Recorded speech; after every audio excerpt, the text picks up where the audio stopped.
ہر نفس کے لیے. یہ آیت پورے قرآن میں 3 مقامات پر آئی ہے، عنکبوت میں، انبیاء میں اور آل عمران میں. اور یہ ٹکڑا بعینہ ہے، کلو نفس ذائقۃ الموت.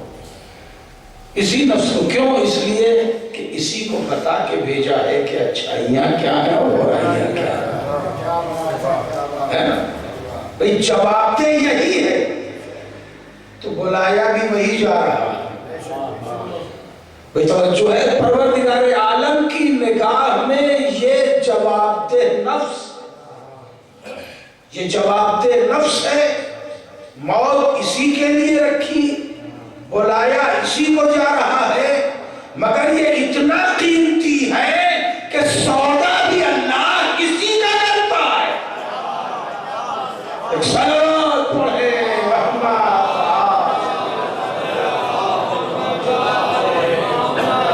ومن الناس من یشری نفسہ ابتغاء مرضات اللہ واللہ رؤوف بالعباد.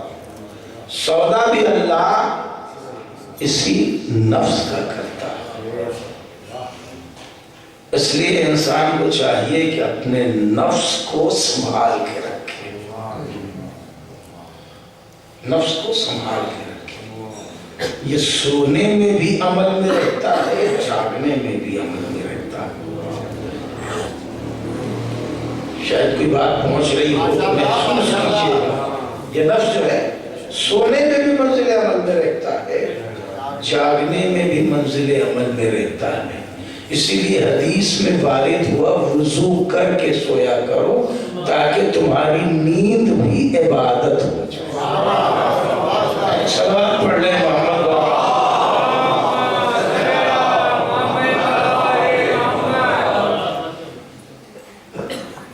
تو بار بار قدرت نے ہم سے تزکیہ نفس کی بات کی، اور یہ بھی تاکید کر دی کہ جو ہم تم سے باتیں کر رہے ہیں، ایسا نہیں کہ ہم صرف تم ہی سے کر رہے ہیں، تم کوئی بہت بیچاری قوم ہو. نہیں، ایسا نہیں.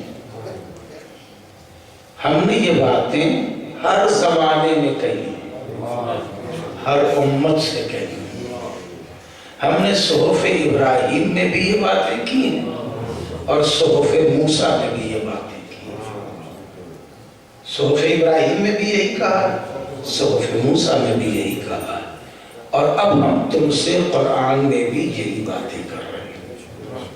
ہماری بارگاہ میں جب ذکر کرنا تو ہمارے چہیتوں کا تذکرہ کرنا. اب ہمارے بات کرنے کا طریقہ کچھ اور ہے، انداز کچھ اور. قدرت آواز دے رہی ہے، بسم اللہ الرحمن الرحیم، والشمس وضحاہا. میں نے آپ کو درمیان کی آیت سنا دی تھی جو مربوط تھی پہلے سورہ سے. والشمس وضحاہا، بات شروع ہوئی ہے سبح اسم ربک الاعلی سے، اور پورے پلان ہے اس میں جسے میں مختصر کرنے سے سنا رہا ہوں آپ کو. والشمس وضحاہا، سورج کی قسم اور اس کی تابانیوں کی قسم. والقمر اذا تلاہا، اور چاند کی قسم جو اس کے پیچھے پیچھے آئے. چاند کی قسم جو اس کے پیچھے پیچھے آئے. پروردگار تجھے ان چیزوں کی قسم کی کیا ضرورت ہے؟ لیکن قسم کب کھائی جاتی ہے؟ جب کسی کو اعتبار دلانا. اور بار بار قسم، یہ اور تاکید کی بات ہے. قسم کون کھا رہا ہے؟ پروردگار. قسم کھائی کس کی جاتی ہے؟ 2 چیزوں کی قسم کھائی جاتی ہے، یا جو محترم ہو اس کی کھائی جاتی ہے، یا جو عزیز ہو اس کی کھائی جاتی ہے. اسے بہت عزیز ہے. ایک سبزی والا جو ہے وہ اپنے ترازو کی بھی قسم کھاتا ہے. کوئی سیٹھ بیٹھا ہوا اپنی تجارت اور اپنے کاروبار کی بھی قسم کھاتا ہے کیونکہ اسے عزیز ہے. روزی کی قسم. بھائی دسترخوان پہ بیٹھے ہوئے یہ بھی قسم کا لہجہ ہے نا. جو ہم کہہ رہے ہیں میری بات پہ یقین کرو، دسترخوان رزق سامنے اور کرنا، تو یہ قسم کے انداز ہے. تو اس چیز کی انسان قسم کھاتا ہے جو اسے بہت عزیز ہے، اور یا پھر اس کی قسم کھاتا ہے جو بہت محترم اس کی نگاہ. ماں باپ کی قسم کیوں؟ اس لیے کہ وہ بہت محترم اس کی نگاہ. اللہ کے لیے سورج اور چاند نہ محترم ہے نہ عزیز ہے. بات پہنچے؟ چاند اور سورج نہ کوئی خاص محترم ہے نہ عزیز ہے. محترم تو اللہ کے لیے انسان ہے، محترم اللہ کے لیے انسان ہے. اس کے لیے اس نے کہا لَقَدْ خَلَقْنَا الْإِنسَانَ فِي أَحْسَنِ تَقْوِيمٍ. ہم نے تو انسان کو بہت اچھا بنایا ہے. مگر سورج کی قسم کھا رہا ہے اللہ، چاند کی قسم کھا رہا ہے. تو کوئی بات تو ہے نا بھئی، اس کی ذات کے لیے اس سے محترم کوئی نہیں، کیونکہ وہ ہر شے کا خالق، اور مخلوق کی افضلیت خالق پر نہیں ہو سکتی. اب بات رہ جاتی ہے عزیز. خالق کسی شے کو عزیز ضرور، بھی کسی مخلوق کو عزیز بہت رکھ سکتا ہے. ایک پینٹر بھی 100 پینٹنگ بناتا ہے مگر اس میں کوئی اس کی ایک شاہکار ہوتی ہے. بھائی سب دے دیں گے، سب بیچ دیں گے، یہ نہیں بیچیں گے. آرٹ گیلری کینسل کر دیں مگر اسے نہیں بیچیں گے. ایک چیز بہت محترم ہے، اس پوری مخلوقات میں پروردگار عالم کو جو بہت محترم ہے وہ ہے انسان. دیکھیے دھیرے لہجے میں پڑھنے کا مطلب یہ نہیں ہے کہ بات کچھ ہلکی ہے. پڑھے محمد والو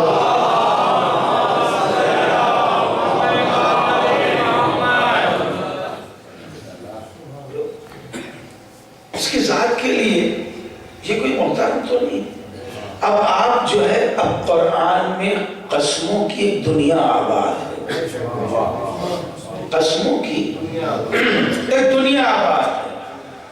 قدرت نے بہت تیری قسم کھائی ہے، تو اسے دیکھنا ہوگا کہ اسے کوئی شے عزیز کیوں ہے، وجہ کیا ہے عزیز کہ جو قسم کھا رہی ہے. قدرت قسم کھا رہی ہے، پروردگار قسم کھا رہا ہے، تو کیوں کھا رہا ہے؟ اس میں خاص بات کیا ہے، اس کا پس منظر کیا ہے؟ تو اس نے دوڑتے ہوئے اور ہلاتے ہوئے گھوڑوں کی قسم کھائی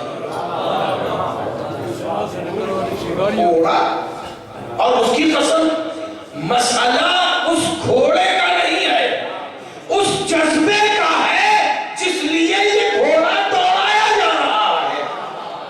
بھائی بات پہنچ رہی ہے؟ مسئلہ اس گھوڑے کا نہیں ہے، وہ جذبہ قیمتی ہے جس جذبے کے تحت وہ گھوڑا دوڑایا جا رہا ہے. اللہ نے ان دوڑتے ہوئے ہانپتے ہوئے گھوڑوں کی قسم کھائی ہے کہ جنہوں نے کفار پر غلبہ حاصل کیا ہے. یعنی اللہ کو قرار چاہیے، فرار نہیں چاہیے. قسم کا مزاج سمجھ ہے. صلوات پڑھے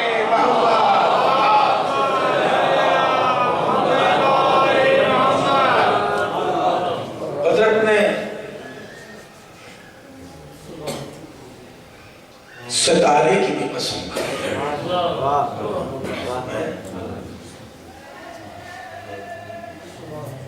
ستارے کی بھی قسم کھائی ہے. کون سے ایسے ستارے کم ہیں